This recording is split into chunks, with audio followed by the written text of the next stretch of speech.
اور سنار کے بادشاہ امرافل، اور الاصر کے بادشاہ اریوک، اور ایلام کے بادشاہ کدرلاعمر، اور جوئیم کے بادشاہ تدال کے ایام میں یوں ہوا کہ انہوں نے سدوم کے بادشاہ برا، اور امورا کے بادشاہ برشا، اور ادما کے بادشاہ سنیب، اور زبوئیم کے بادشاہ شمیبر، اور بالا یعنی سگر کے بادشاہ سے جنگ کی۔ یہ سب سدیم یعنی دریائے شور کی وادی میں اکٹھے ہوئے۔ 12 برس تک وہ کدرلاعمر کے مطیع رہے، پر 13ویں برس انہوں نے سرکشی کی۔ اور 14ویں برس کدرلاعمر اور اس کے ساتھ کے بادشاہ آئے، اور رفائیم کو استارات کرنیم میں، اور زوزیوں کو حام میں، اور ایمیم کو سبی کریتیم میں، اور ہوریوں کو ان کے کوہ شعیر میں مارتے مارتے ایل فاران تک جو بیابان سے لگا ہوا ہے آئے۔ پھر وہ لوٹ کر عین مسفات یعنی قادس پہنچے، اور امالیکیوں کے تمام ملک کو اور اموریوں کو جو حسیسون تمر میں رہتے تھے مارا۔ تب سدوم کا بادشاہ، اور امورا کا بادشاہ، اور ادما کا بادشاہ، اور زبوئیم کا بادشاہ، اور بالا یعنی سگر کا بادشاہ نکلے، اور انہوں نے سدیم کی وادی میں مار کا آرائی کی، تاکہ ایلام کے بادشاہ کدرلاعمر، اور جوئیم کے بادشاہ تدعال، اور سنار کے بادشاہ امرافل، اور الاصر کے بادشاہ اریوک سے جنگ کریں۔ یہ 4 بادشاہ ان 5 کے مقابلے میں تھے، اور سدیم کی وادی میں جا بجا نفت کے گڑھے تھے، اور سدوم اور امورا کے بادشاہ بھاگتے بھاگتے وہاں گرے، اور جو بچے پہاڑ پر بھاگ گئے۔ تب وہ سدوم اور امورا کا سب مال اور وہاں کا سب اناج لے کر چلے گئے،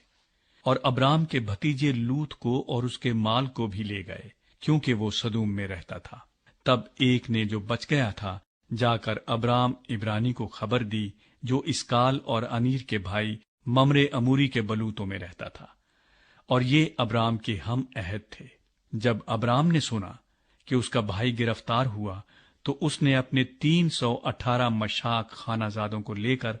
دان تک ان کا تعاقب کیا، اور رات کو اس نے اور اس کے خادموں نے غول غول ہو کر ان پر دھاوا کیا، اور ان کو مارا، اور خوبا تک جو دمشق کے بائیں ہاتھ ہے ان کا پیچھا کیا، اور وہ سارے مال کو اور اپنے بھائی لوط کو اور اس کے مال اور عورتوں کو بھی اور لوگوں کو واپس پھیر لایا۔ ملک صدق ابرام کو برکت دیتا ہے۔ اور جب وہ کدرلاعمر اور اس کے ساتھ کے بادشاہوں کو مار کر پھرا، تو سدوم کا بادشاہ اس کے استقبال کو سوی کی وادی تک، جو بادشاہی وادی ہے، آیا، اور ملک صدق سالم کا بادشاہ روٹی اور مے لایا، اور وہ خدا تعالی کا کاہن تھا، اور اس نے اس کو برکت دے کر کہا کہ خدا تعالی کی طرف سے جو آسمان اور زمین کا مالک ہے، ابرام مبارک ہو، اور مبارک ہے خدا تعالی جس نے تیرے دشمنوں کو تیرے ہاتھ میں کر دیا۔ تب ابرام نے سب کا 10واں حصہ اس کو دیا، اور سدوم کے بادشاہ نے